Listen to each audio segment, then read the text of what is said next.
You're listening to another episode of Mr. Allard's Neighborhood.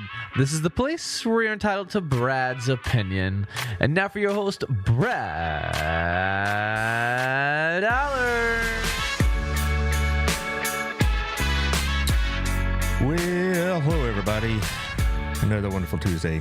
I know that y'all are tuning in, some of y'all anyway, that hadn't seen the message I sent out this morning, hoping to see a couple of representatives from BISD about the security program they have there. But late last night, I got a text from Michaela Hill said there was an unavoidable emergency with one of the guests. So therefore, we're going to try to postpone that for a couple of weeks. And so I thought, well, I'll just do Thursday show today, and then Thursday I'm hoping to have another guest. Depends if this COVID test that she's taking comes up negative. I'm having one of those kind of weeks. You ever have those kind of weeks there, Taylor, where everything just goes kerflooey? Oh, always. Well, I know what the emergency is, and I can't really get into it, but it's certainly legitimate. It wasn't like some last minute thing. It just things happen, and so our thoughts are with you, Scott, and all that. I don't know the details, and even if I did, I'd probably be reluctant to share them. So anyway, we were going to talk about that wacky Congress, and boy, there's a lot to talk about. And we'll talk about Mr. Biden as well, because there's a poll that came out Sunday that I really think was rocking the pundit world and whatnot, and it was just very concerning for Mr. Biden, but you couldn't tell it by the way they respond to it. Anyway, but we're also going to talk about some of the senators and a couple of members of the House that are just acting just goofy. I mean, that's all. When I call it that wacky Congress, it isn't just the usual hair pulling about the budget, which we will talk about also, but just the way they're behaving these days. It's embarrassing. It really is. They're supposed to be leaders of the country. They're supposed to set certain examples. They're supposed to be models of decorum, whether we like them politically or not. We want our senators and members of the House to conduct themselves as serious and mature adults, and that's not what's happening for a lot of these people, and we're going to be talking about that as well as soon as I get through sharing this with the various groups involved. I got a bunch here today. All right. There we go. All right, let's go ahead and talk about our first round of ads. All right, thank you, CrossFit Burleson, 317 Southwest Wilshire. Hope you all are doing well. Lexi and Bailey will help you out with whatever plans you have. Check out their website. I just saw the website last week, and it's been revised and revamped, so check it out and check out their programs, times, classes, all the above, but they're still going to give you the kind of workout you expect and with supervision and training, so give them a holler. Also, Shandy Stoggsdale, I know she's closing house next week, and that's a big thing because a lot of house market is slowing down, but the DFW area is still holding strong, particularly here in the Burleson area, still holding pretty good. So let's, you're looking to move in around this area, talk to Shandy because she'll get it done for you. Also, our buddies at our place, Otto, as always, great food. I'll be seeing you Thursday. That's the plan. And I haven't been there in a couple of weeks, and I kind of miss it. I've had to cancel one appointment I had there, and then I just haven't gotten there yet, and I miss it. I really do, because not just the food, but just the atmosphere and the service. So, Otto, you've done what you expected to do with the place. It's a great place to go and be at the Highway in Alsbury. Also, Chris and Nathan, his partner over there at Wild Cigar Plus Culture. Get yourself a decent smoke, a cigar, watch the ball game if that's what your intentions are. Like the Rangers will be on tonight. But what I like about watching the ball game there is that you can watch the game, but you don't have to be shouted down by it, and you can actually talk about the game or talk about anything else you want. It's a great location over at the Standard, so drop on by and have a smoke, have a cigar, and have a decent drink. Also, thank you to Tiffany. The new issue will be out next week, and I'm not sure what it's going to be yet, but Tiffany and Nico will help you out with your advertising. 30,000 homes get this publication. It's very direct marketing. So if you're looking to hit the Burleson, Crowley, Joshua market, that's the place to do it. So we hope you give her a call. Also, thank you to our friends at Burleson Buzz, Cody and Ashton. I appreciate what they're doing for us. I mean, they're keeping us up to date on city council business, school board business, general activities here in the community, which is what we're missing. We're missing this from our lives. And so thank you to the Burleson Buzz. Be sure to subscribe. It's very affordable, very, very inexpensive, and it's worth it. I believe Taylor, you have something going on too. Why don't you throw that up there and tell us all about it? Yeah, so basically it's a monthly retainer package for consistent video content for your business. Right now I'm running a special. If you pay 2 months up front, you get the third month for free, which lowers the cost per video way lower than I would ever charge. So who would respond to this? Mostly businesses, right? Yeah, anybody looking for consistent. So like realtors wanting like, home tours. If you have a company that you need to do like educational pieces, especially the holidays coming up, just getting ahead of it, ahead of your marketing and everything. So. Well, I've seen some of the ads you do, and they're very well done. They're not. Thank you. It didn't look like it's shot from an iPhone, and all sorts Definitely of stuff. not. It's a professional production, and you can put it on your website. You can put it on your whatever social media you want. If you're a sponsor here, you could use it. If one of y'all listening that's a sponsor or hope to be sponsored, you can have them shoot some material for you, and then we'll run it. So there you go. Yes, sir. Well, there's lots to talk about. Let's talk about Joe Biden first, as always. There's a bunch of polls that came out Sunday, the network polls, and they got everybody all churned up because they were very bad news. But here's what I also noticed prior to that, and it's not getting the kind of publicity I wish it would, because I do think it's indicative of Joe Biden's mental state and also his attitude. He was at a reception or some sort of meeting, dinner, whatnot, for the Congressional Black Caucus. And this is what he said. And two of the great artists of our time representing the groundbreaking legacy of hip-hop in America, LL Cool J. By the way, that man's got biceps bigger than my thighs. I think he's spent. And MC Light, both of you, thank you. Because they both have the light off on the mic, you're all here to listen to the new edition. Mike Bibbins, 40 years producing music. That's good. I'm good. What? Yeah. Well, that's what gets to me. Publicly, he calls LL Cool J a boy. Now, messing up his name, I'd probably do that, because I don't know these guys. I know LL Cool J is because he's been in the movies and he's been on TV forever. But, if they asked me the latest rap artist, I would have no idea, and that's fine. But to call a black man a boy in public and then have the Congressional Black Caucus sit there and laugh it off, that's what really bugged me. That's what bothered me the most, is that the Congressional Black Caucus should have held him accountable for that, because if any Republican or anybody else had got up and called a black man a boy in public, which is not the first time this has happened with Mr. Biden, they would go off the charts, and it'd be on the New York Times. It'd probably be on the NBC News. But the only places I've heard it or seen it is the New York Post and National View, and they had a Fox clip, and they had a couple other outlets. But it's indicative of Mr. Biden's mindset. He's done this before. He had a young gentleman that he was promoting to a position, and he said, in effect, that boy works hard. And I thought, you call a man of color a boy in modern society, that's not a compliment. And the fact of the matter is, guys my age and everybody that's younger, sometimes we have to watch ourselves and not just call everybody that's younger, white, black, in between, a boy. But when you're in the public sphere, you need to be extra careful about that. It really bothered me to see the Congressional Black Caucus just say, "Oh, it's just a slip of the tongue." That kind of grace would not be extended to somebody they did not support. And so my anger, if you will, or my disgust is not just with Mr. Biden, but with the Black Caucus for just saying it's all good. And I think he should be held accountable. But let's look at those polls. This is from Sunday morning, I believe, with George Stephanopoulos. To Washington now, and a new ABC News Washington Post poll which signals trouble for President Biden. It comes as the rest of the GOP field gets ready for their second debate. We have team coverage starting with Chief White House Correspondent Mary Bruce. Good morning, Mary.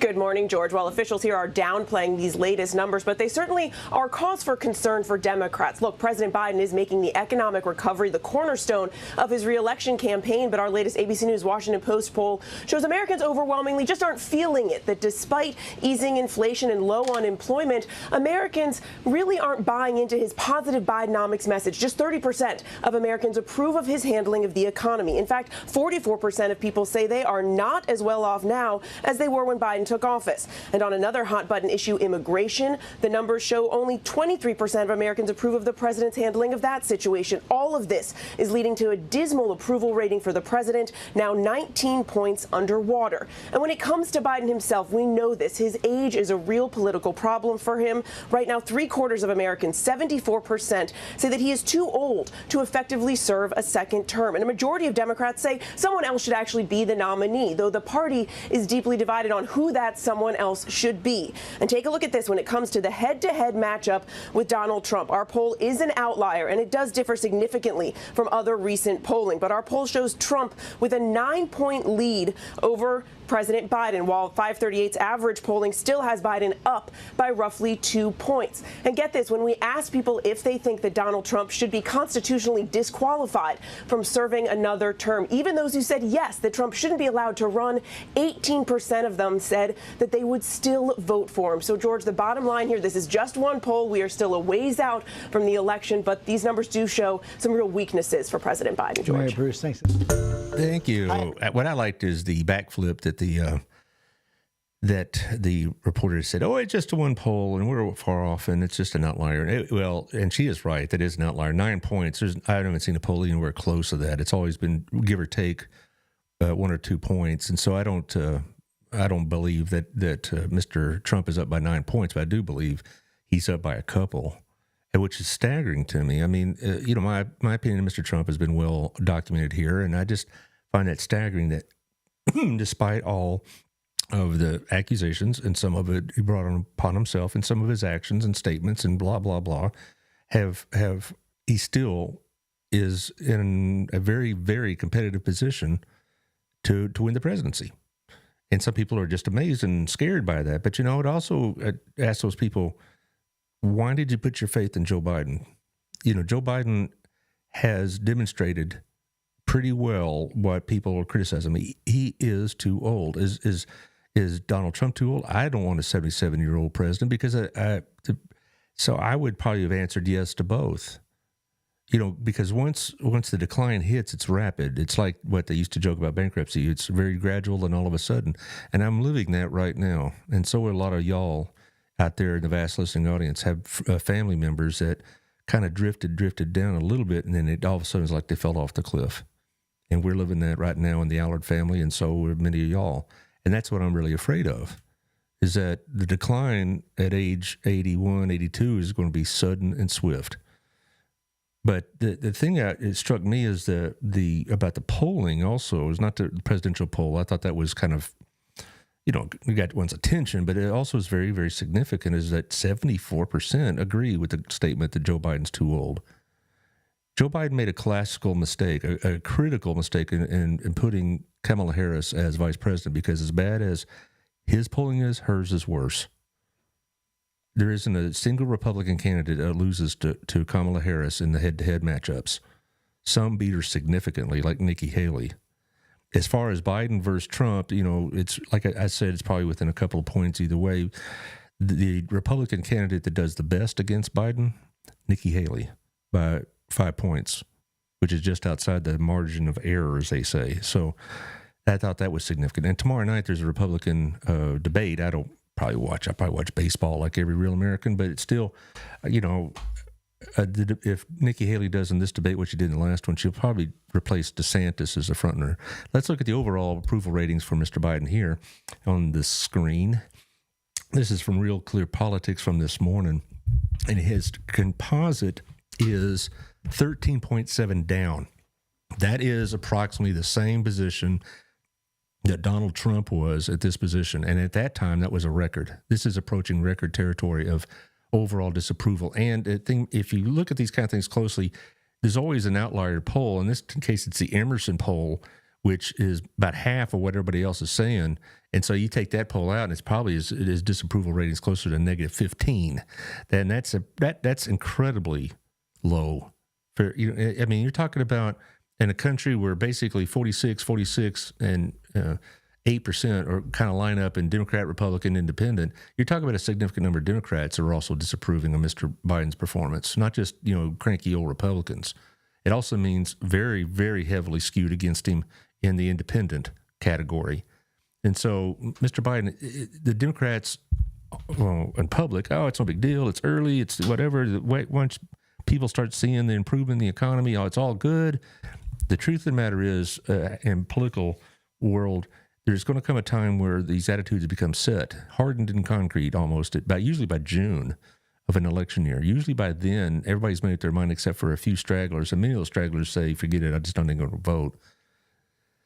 And so this type of consistent bad polling tends to reinforce a narrative over a course of time that, you may not give it a lot of thought, but if you're constantly hearing that Joe Biden is unpopular and the economy's not doing well, then you start saying, well, there must be something to it, even if you don't pay attention to it as closely as, your beloved correspondent here. And so I think it's pretty significant what's going on. The fact that we have a Republican candidate, and Donald Trump will be the Republican nominee, barring some act of God, that's certain. When they call it an act of God, it's up to him. I wish nothing ill to Mr. Trump, certainly. But Mr. Trump is going to be your nominee. He may be even convicted in court and still be the nominee. But the point of the fact is that you could have somebody that the Republicans are placed in that kind of situation, and he's beating the incumbent president. It tells me a lot. And it tells me a lot when 74% of the public, which has to include majorities of, certainly the Republicans all say that, but it has to include a majority of Democrats and independents, say that Joe Biden's too old to run and serve a second term. Then I think the Democrat Party better pay attention to that. That's going to be a problem. They're one senior moment away from having their entire campaign collapse. If Joe Biden has some sort of senior moment, I don't mean just the usual gaffe, the usual routine where he talks about how he was there when they split the atom, or how he was there advising congressmen when he was age 12, according to one of his stories, or that he, was, there at the, dawn of time or whatever. I'm not talking about the usual stuff. I'm talking about he has like a senior moment, like someone like Mitch McConnell had, or he stumbles again, or he has some sort of moment where he's not lucid. The whole thing comes crashing down. And I'd honestly rather happen now than 2 years from now, because that would be dangerous in so many ways. But there you are. Speaking of dangerous, let's talk about those fun guys in the House of Representatives. They want to shut the government down, supposedly. And do they? Some of them do. Let's check out this particular clip. The clock is ticking to avoid a government shutdown with less than a week to go. The paychecks of millions of federal workers hang in the balance. NBC's Capitol Hill correspondent Ryan Nobles has got the latest. Good morning to you, Ryan. Are House Republicans any closer to a deal this morning? Yes, Savannah, good morning. Speaker Kevin McCarthy claims to have made progress in talks with his fellow Republicans over the weekend, but there is still no deal on the table. And with time running out, the only way to avoid a government shutdown would be to pass a short-term spending plan that would give all sides more time to negotiate a longer, long-term package. But many of McCarthy's fellow Republicans are just opposed to that. And the problem is there's just not enough time. And McCarthy may need help from Democrats to avoid a government shutdown. And that's something he's acknowledged, but this could put his speakership at risk, as just one member can call up what's called a motion to vacate that would lead to a whole new vote to potentially elect a new speaker. Savannah? Well, unfortunately, people have gotten pretty used to this whole song and dance. But this government shutdown, if it were to happen, has the potential to be much different and much more serious than in the past. That's right, Savannah. They have not made any type of an agreement on any type of spending, and that means millions of government workers, everything from social workers to even members of the military, could go without a paycheck indefinitely. And the fact that military families could go without pay is notable, and that is different from previous shutdowns, because in the past, lawmakers were able to pass legislation ensuring that they would continue to get paid throughout a shutdown, but Congress has yet to do that this time around, and time is running out. And this shutdown would also involve far more workers than the past one. For example, because in addition to the 4 million federal workers who wouldn't get a paycheck, there are millions more who work for contractors that would also be impacted, and they would also not receive things like back pay. Also impacted government office that handles things like passport renewals and social programs like Head Start would also be impacted. So this has wide-ranging impacts across the country if Congress can't come up with a deal with time running out. Savannah? Absolutely. A lot of families, a lot of military families living paycheck to paycheck. Well, that's a complex topic, but a very simple solution. The truth of the matter is what you're having isn't just a failure on the Republican part, but it is the Democrats as well. But since the Republicans run the House, it's their responsibility to pass a proposal, and they're not even doing that. Now, we went through this late May, and I did a show on it in late May, and what I said then was probably something will happen, and that afternoon it did. I don't know if they heard my show, but I'll just say yes because it strokes my ego. But still, the point is that some of these Republicans on the far right, led by Matt Gaetz in particular, have no intention of backing down. They want to see the government shut down because they see this is the only way that they can get their agenda across. The majority of the Republican Party wants to pass a bill. But when you have such a narrow majority, only 5 seats, and you have a dozen members of this so-called Freedom Caucus that are holding the rest of the Congress hostage, the only alternative that McCarthy has is basically say, okay, I'll take all the Republicans I can get and then go try to find about 20 Democrats that'll vote the bill, which is what he should do. But if he does that, then you'll have what they call that motion to vacate, which Gaetz has already promised that if McCarthy even looks the direction of the Democrats, he's going to call for a motion to vacate. It only takes one to do it, which was part of the agreement that they had back in the first part of this session a year ago. And they'd have a whole new speaker election. And would Matt Gaetz be the new speaker? Absolutely not. But we may go through that same routine we went through before. We had a week without a speaker. And it's a whole lot more serious now in the middle of a session than it is at the beginning of one. So the whole point I'm making is that the only way that really McCarthy's going to get around the negative votes of Matt Gaetz or Lauren Boebert, who's going to be a guest on the show later, so to speak, in a virtual manner, Bob Good of Virginia, there's Andy Biggs of Arizona. These people don't mean a lot to us. Even Chip Roy, who is part of that Freedom Caucus, is calling out Gaetz and his small little crew. Chip Roy is nobody's idea of a fiscal liberal. And even he says he's going to swallow a little bit to take this bill.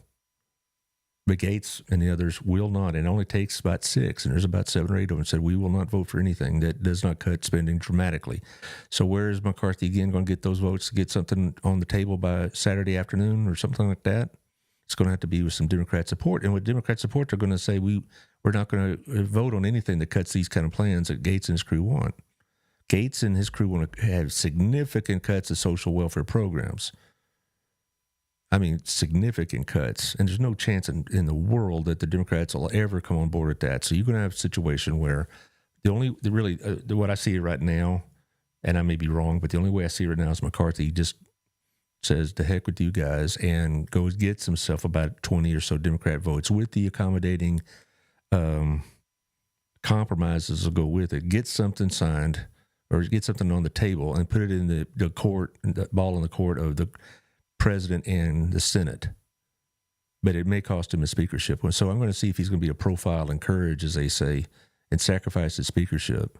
But if he does so, you're going to see more chaos. And I saw a poll that said if the government gets shut down, a plurality of people, not a majority, but plurality, like in the mid-40s, would blame Biden, and more so than Republicans. I don't believe that for a minute. I believe if the government shut down, to me, it'll be all over the Republicans are shutting down the government. Now, do the Democrats have any blame in this? They're not running the House, and so it's not their responsibility, but I would like to think that some of them would put the country in front of partisanship. And you're going to get some like the far left that will not sign anything that cuts one dime out of social programs. But I hope there's enough moderate Democrats to show some sense. So my So I do, as far as blame, I put the responsibilities, or what I would rather put it, with the Republicans, because that is their majority, and they got to do something about the Matt Gaetzes of their party that just all they care about is having the microphones and cameras in their face and get on Fox, and that's about it. They don't care about governing. Matt Gaetz has not issued one piece of legislation in his 5 years there, and he has no intention. He's more of a celebrity figure, and he, by his own admission, he has no business being in Congress then. But the people of Orlando, Florida, send him there. So there you are, and it's democracy in action. I would pay attention to this, though, because the shutdown, like they were saying in the news clip, is probably going to be more far-reaching than a lot of these other shutdowns. We've had several shutdowns over the last decade or so. I read somewhere we had like 9, but most of them lasted about 3 days. The longest one was 34 days at the beginning of 2019. But it wasn't even as far-reaching as this one, because like the news report said, they passed some temporary stopgap bills to make sure that the military's paid. This will shut down everything, just about, except for the absolute necessary law enforcement agencies, and that's about it.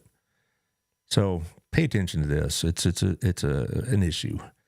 All right, but what is not an issue is the quality of this group of sponsors, my friends from BNI, and we start off, of course, with Southern Gym. They're open right now. I was talking to Gayla last week, little sponsor care. I went to visit her store and all this other business, and I was also purchased something for my beloved bride for her birthday. And we were talking she says that she really is stressing that if you want to have jewelry designed or repaired or cleaned or whatever, come do it now, because if you wait too late, it's going to be a backlog. If you do it right now, it's going to be a little bit of a wait, but if you do it like in late November, you may not get it there in time for them to open it up Christmas morning. And it won't be her fault, because it takes time to repair the jewelry anyway. But the point is that if you want to get it done, do so now. She'll be on the show in about 5 weeks, and she'll tell you the same thing, and also go over the deals and specials. But she's over at the Windmill Building right next to American Revelry, so go over there and check out the jewelry, and it's really, really nice. Also, Old Pro Roofing, John Williams, of course, 817-734-2756. He'll check out your roof, tell you if you need a new one, tell you if you don't need a new one, tell you if you have minor repair, tell you if you have big repair. He'll tell you what's going on with your roof and not try to upsell you or, mess around with you. And also, he's really good to deal with the insurance companies. He deals with a lot of our insurance companies now are Texas Farm Bureau. He deals a lot with our friend Melissa Harmon. And so I would give him a call if you have concerns about your roof. I mean, and the best time to do it is not after a storm. We may not get any rain for a little while. This would be a great time to do it, because that way, you won't have to find out the hard way that you have a leak. So give him a call. Also, thank you to Thrive, Dee Dee Simpson. She'll be on the show. She was going to be on the show yesterday, but then she got a chance to go to a Thrive convention of sorts out of state, so I got dumped. That's fine. No big deal. But anyway, she'll be on the show soon. Dee Dee has got a really good... it's not social media only. It's also a complete business package. It helps you with your billing, help you with the email, help you with your communications, your scheduling, the whole thing. And so check out Thrive in their business center. It's a lot of us at BNI use it. It's a really good program. It does make things much more convenient. Help you not just access the Google search and all this other stuff, but that's one among many things Thrive does. So if you're looking for a total online presence, Thrive can help you with that. And service team, Stop Restoration, Lisa Morris Smith. Again, be careful and check out potential water leaks, because I was talking to somebody a couple of weeks ago, and I was kind of telling them how I advertise Stop Restoration. He said that same thing happened to them, is they had a water leak in the hot water heater out in the garage, and it caused mold damage out there. But they were able to get it fixed. But when you talk about fixing mold, it isn't just go get you something that low, splash it on there, and you're good to go. You need somebody that's professional and certified, and that's what Morris and Lisa are. They're certified to deal with mold, and not everybody can say that. Most people can't say that. In fact, it's a hard thing to get, and so have them check out your house. And again, this is a good time to do it. You don't want to wait till a disaster, because you may not know it. You may have water leaking behind your shower wall, and you never know it. So have them check it out. Also, Candy over at U Mortgage, 817-925-2661. They'll be on the show in about 3 weeks, because we're going to talk about rates again, and they also have some changes in mind for their business. But call Candy; she can help you with their mortgage rates, because they find several different companies and see what they're offering. 817-925-2661. And even though you hear all about these high interest rates, they've been higher before, and so you want to, if you're looking to buy a house after you talk to Sandy, of course, you can talk to Candy. Anybody else? Oh, we're good. We don't have any nonprofits yet. But speaking of nonprofits, I had that tape show on Friday afternoon, and it came on noon Monday. So I checked that out if you hadn't had a chance. It's on YouTube and Facebook. It's going to be on Apple and Spotify today, right? I believe so. Yes, it should already be on. It should be. Okay, good. And so check that out, because it was a very good show, very touching show in a way, because you see all the support they gave each other. I mean, genuine, heartfelt support. And then they go over to Fajita House, which Taylor endorses, I suppose, right? It was so good. Yeah, I had to eat there sometime. You should. Well, I'm working on man here. Okay, let's talk about some of our other wacky senators and members of Congress. Robert Menendez. Menendez is the Democrat senator from New Jersey who's been accused. He hasn't been indicted yet, but accused by the Justice Department of taking bribes, gold bars, cars, cash from basically Egyptian importers. What were they importing? Among other things, halal meat, H-A-L-A-L, halal meat. I didn't know what that was, but basically it's similar to like kosher meat. It's butchered in a certain way. Certain animals are not butchered, like pork. There's certain areas of the cow they won't eat, like the hindquarters, and it's cut and butchered in a certain way to drain the blood, blah blah blah. So it's similar in concept to kosher butchering. And Menendez was helping them skirt some of the import limitations and whatnot, and helping them get monopoly status in certain types of meat and whatnot. And for this, I gave him, according to the Justice Department, all this financial benefit. Plus, Menendez has been accused of giving some state secrets to the Egyptian government. Menendez is the chair of the Senate Foreign Relations Committee. Say that again. He's the chair of the Senate Foreign Relations Committee. He's a top Democrat in the Senate dealing with foreign relations, and he's giving information to the Egyptians according to this indictment, or this accusation. I keep saying indictment. He hasn't been indicted yet. I don't even know what to say. So run the tape and it'll show what it has. A high-ranking Democratic U.S. senator who is no stranger to facing down federal prosecution is proclaiming his innocence against serious new charges tonight. New Jersey Senator Bob Menendez and his wife Nadine indicted by a federal grand jury in New York, accused in a sweeping bribery scheme. According to the indictment, the couple accepted hundreds of thousands of dollars of bribes in the form of cash, gold, luxury cars, and mortgage payments meant to secure the senator's power and influence for the benefit of 3 New Jersey businessmen and the government of Egypt. Menendez prevailed in a separate 2015 corruption indictment when the government dropped its case. Responding to the new indictment, Menendez in a statement said today prosecutors have misrepresented the normal work of a congressional office. Our NBC News Chief Justice contributor Jonathan Dienst has details. A stunning corruption indictment tonight against Senator Bob Menendez. Prosecutors laying out what they say was a wide-ranging bribery scheme by the New Jersey Democrat, saying he and his wife accepted gold bars, piles of cash, and a Mercedes-Benz, all in an illegal effort to help 3 businessmen and Egyptian officials. The senator and his wife accepted hundreds of thousands of dollars of bribes in exchange for Senator Menendez using his power and influence to protect and to enrich those businessmen and to benefit the government of Egypt. One of those businessmen, Fred Davies, is an admitted fraudster who allegedly paid Menendez and his wife with these gold bars. After getting the gold, the indictment says Menendez went online to search how much is 1 kilo of gold worth. These 3 kilograms together are worth approximately $150,000. During a search of Menendez's home, prosecutors say they found $480,000 in cash, including these envelopes stuffed into one of his suits.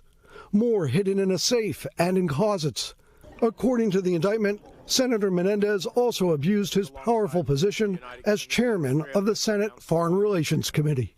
Senator Menendez allegedly provided sensitive, non-public U.S. government information to Egyptian officials. Senator Menendez and his wife both deny wrongdoing, saying forces behind the scenes are trying to silence him with false claims. There's been an active smear campaign of anonymous sources. The excesses of these prosecutors is apparent. They have misrepresented the normal work of a congressional office, attacked my wife for the long-standing friendships she had before she and I even met. While many Democrats are remaining silent, tonight, New Jersey's governor saying the allegations are deeply disturbing and calling on Menendez to immediately resign. And Jonathan joining me in the studio. Menendez is stepping down his position as chair of the Senate Foreign Relations Committee. That's right, Lester. And all the defense are expected to appear in court Wednesday, where they're expected to plead not guilty. This is the second time in a decade Menendez has faced corruption charges.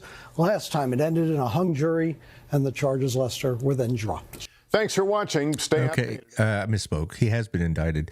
What they're referring to is back in 2015, apparently a Miami land developer was given Menendez money, according to the government, and the hung jury was 10 guilty to non-guilty, so they couldn't get a conviction. And the government says, we're never going to get a conviction in New Jersey with this guy, and so therefore they dropped it. And there may have been some political pressure about that as well, because it's political season as always. Menendez has always been a figure of graft and corruption, and just he's always been one of the very definitions of your corrupt politicians. New Jersey almost takes pride in its corrupt politicians, kind of like Chicago does. And the fact they found $480,000 in cash yesterday, he had a press conference. Menendez did, when they asked him, "What about that money?"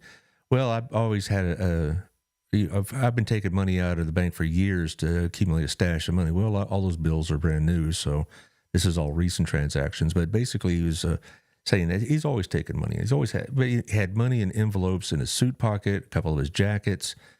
I don't even. That's just lazy. I don't know what to say. You just don't leave your money in your pockets. I'd put it in a safe or something. But it basically, the idea that this money was lying around the house and that quantity of money. That shows his arrogance, for one thing, the fact that he didn't think he was going to get caught, and also the fact that he's passing secrets to the Egyptian government. It just was really kind of funny to listen to talk about the corrupt DOJ. Sounds like somebody else we've been talking about over the last few months. But there you go. But Menendez, today, that news report is about 36 hours old. Today, read several Democrat senators have called for his resignations. Fetterman, Bob Casey, Pennsylvania, his fellow New Jersey senator, Cory Booker, Sherrod Brown at Ohio. I'm thinking off the top of my head. There's about John Tester of Montana. Several of the Democrat senators said he needs to resign from the Senate. The governor of New Jersey, another Democrat with political ambitions, wants him to resign from the Senate. I promise you, the only thing that's going to get Menendez out there is a SWAT team. He's not going to leave that voluntarily. The only way he can leave involuntarily, other than that, being drug out feet first, is going to be an expulsion by the Senate, and they're not going to do that. They need his vote. Right now it's 50-49-1 in the U.S. Senate, that one being Sinema, that independent, but she usually votes for the Democrats. If, say, Menendez resigns, it'll be 49-49-1, which means effectively, just because of the vice presidency, the Democrats will still maintain a majority, but by one vote. And that basically put Sinema and Manchin in the driver's seat again. So if he resigns, there's probably going to be a replacement very, very quickly. And we need to, because we got things to take care of. I already showed you the budget issue. So, but Menendez is as corrupt a politician as ever walked the U.S. Congress. He should have been convicted last time. And his excuses are ludicrous. In that press conference, as an epilogue here, he never addressed the car or the gold bars. All right, a couple other things. Senator Fetterman made some news about his attire the other day, and now this is what he'll be dressed as a member of the U.S. Senate on the U.S. floor, U.S. Senate floor. Look, I don't like a suit and tie either, but I'm not a U.S. senator. I think it's he needs to dress appropriately. I think there was a second one, I believe. Yeah, there he is. He needs to dress appropriately to represent this country. Now, here's the attires. There are some articles I read, and some were indignant. Some are like, well, no big deal. I did have one of my correspondents here online said, well, if you're going to be upset about his attire, you should be upset about certain Republican Congresses wearing AR-15 pins on their ties. Well, here's the difference. Yeah, in my opinion. Okay. Fetterman is dressed in such a down dressing in such a manner that it's disrespectful to not just the Senate, but to the people that voted him there. They deserve to have legitimate representation. So, well, his positions haven't changed. Well, his approach and his contempt for norms of Congress are apparent. Second of all, wearing lapel pins is a common thing particularly in the House. I mean, during Pride Month, you had members of the House wearing lapels or ribbons. You have during cancer awareness type issues. During Black History Month, you had some that were wearing pins that signified, they had like the symbols of like for Black History Month, and it's like NASCAR. They're just virtue signaling, basically. The AR-15 pins don't bug me any more than the lapel pins for Pride Month. That's just the way members are. They're trying to show their virtues. All right, but this isn't. This is dressing like a slob, and you're representing the state of Pennsylvania, and you're a member of the U.S. Senate. Put a tie on. Being in the Senate should be such an honor and a privilege that you don't have people like Menendez who corrupted, and don't have people like Fetterman who basically thumbed their nose by saying, I'll dress any damn way I feel like, and y'all can just go lump it. And that spineless Chuck Schumer allows it to happen. Several Democrat senators have said this is inappropriate, but Schumer's not doing anything about it because he needs Fetterman's vote. And so, yes, I understand the correspondent I'm referring to. I hope he hears this show. I understand, if I just don't see wearing lapel pins, whatever the cause, whether I support them or not, as the same thing as dressing like a bum. But anyway, that's just me. Speaking of bums, let's talk about Senator Tuberville of Alabama. Senator Tuberville is using the senatorial practice of holds. In other words, one senator, one out of the 100, could hold up promotions, nominations, confirmations of cabinet members, whatever else. One senator. Now, it can be overridden, but it rarely is, because nobody wants to do it because they want to have a hold sometime in the future, and they don't want theirs overridden. So here's Mr. Tuberville of Alabama, former football coach. Some of y'all may have heard that name before. He coached at Texas Tech at one time. You have that on the screen, Taylor? Yeah, there he is. All right, I'm a little behind here. But anyway, Senator Tuberville is very, very angry at the abortion policy of the U.S. military because under executive order, Biden said that members of the military can seek out and obtain abortions. Well, I'm pro-life, as you probably well know. However, I think Mr. Tuberville is confusing the topics here by denying the promotions of hundreds, now into thousands, of military people, including some top-ranked promotions for positions that are now going unfilled. He's confusing the topics. These people that are being affected by this withholding, and this has been going on about 3 months now, people have been affected by the holding of their nominations and their promotions. They may even agree with Mr. Tuberville on the abortion issue, but they're the ones paying the price for it, for some sort of virtue stunt. Now, I understand, if he's pro-life and very strongly so, great, but you're punishing the wrong people, definitely, and you're impacting national security to do it. Last week, they replaced Mark Milley as the Joint Chiefs of Staff, and the name of the person escapes my memory at the moment. And McConnell said, Tuberville, don't even bother. We're going to put this gentleman in because this is too important. But right now, there's several top-ranking promotions that are being withheld, and they're going all the way down the line to the lower officer corps. And so, nobody's getting promoted, not just the generals, but nobody is getting promoted until Tuberville drops his hold. This is not the way to achieve this goal.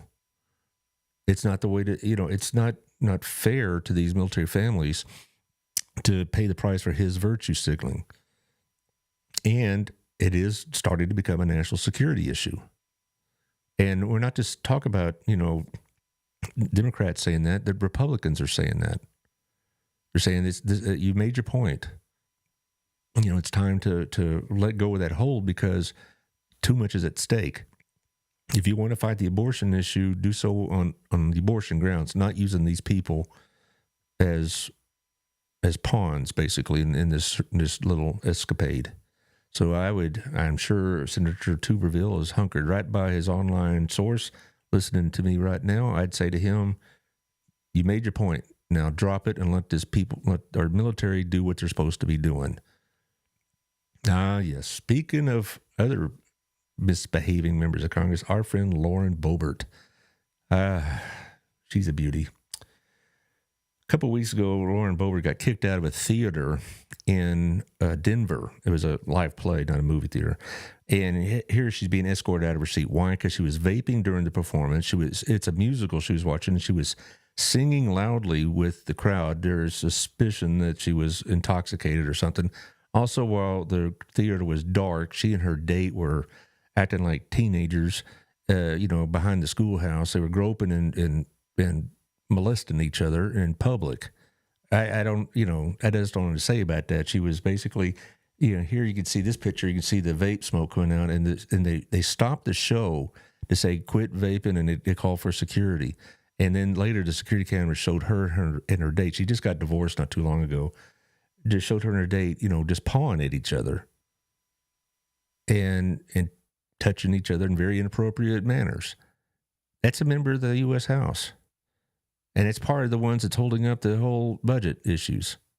Now, she's been very apologetic, and she said, I misbehaved. I just got carried away and all this other stuff. Come on. Give me a break.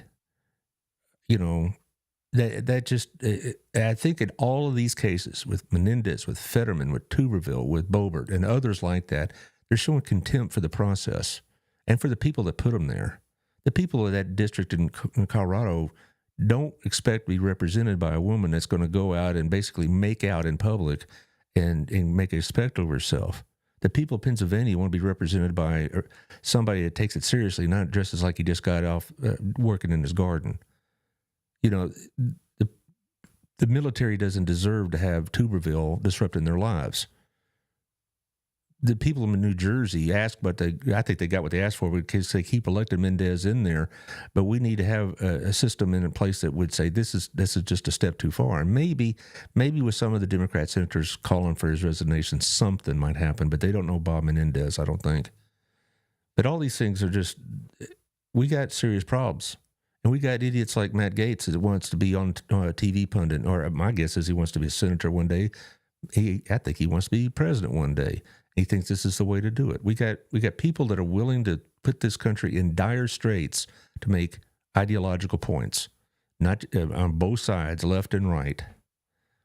They're willing to, but right now, today, as we're talking, the Republicans in the House need to put aside this ideological tantrum with these people, find the votes to get something on the table, and let it go to the Senate and the president, see what they can work out. Too much is at stake for let somebody like Matt Gaetz or Lauren Boebert or Andy Biggs or Bob Good dictate the direction this country's going. Things are too important in the Senate to have people like Bob Menendez with cash lying around the house like, who's going to stop me? Things are too important. And so here's what also I hope I did this on this show, and I hope you take this approach as well. This is a bipartisan issue, okay? We have people in both parties that are disgracing the institution and betraying what they were there for. And so don't follow any one line of thinking that it's all the Democrats or all the Republicans' fault. There's plenty of blame to go around from both sides. And so that's how I would evaluate it from this point this week and see what we've got going on the rest of this week. And that's all I have to say about that. Speaking of what's going on the rest of this week, on Thursday, I hope to have a guest. It depends on the COVID test, actually, to be frank. And if that comes up negative, we'll have the guest. If not, I don't want to put them on the spot. So I have a couple ideas. I might be sitting back in this chair ranting about the next thing. I'm I got a couple of topics that have really been bothering me as well. Immigration's really gotten on my mind the last couple of weeks. I mean, what's going on down the border is just horrendous.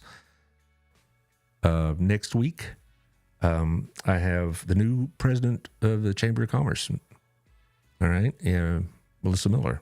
She'll be on. What else? Also, Next Step Women's Center. That's what I was thinking. One of the nonprofits. Next Step will be on. So that'll be a lot of fun.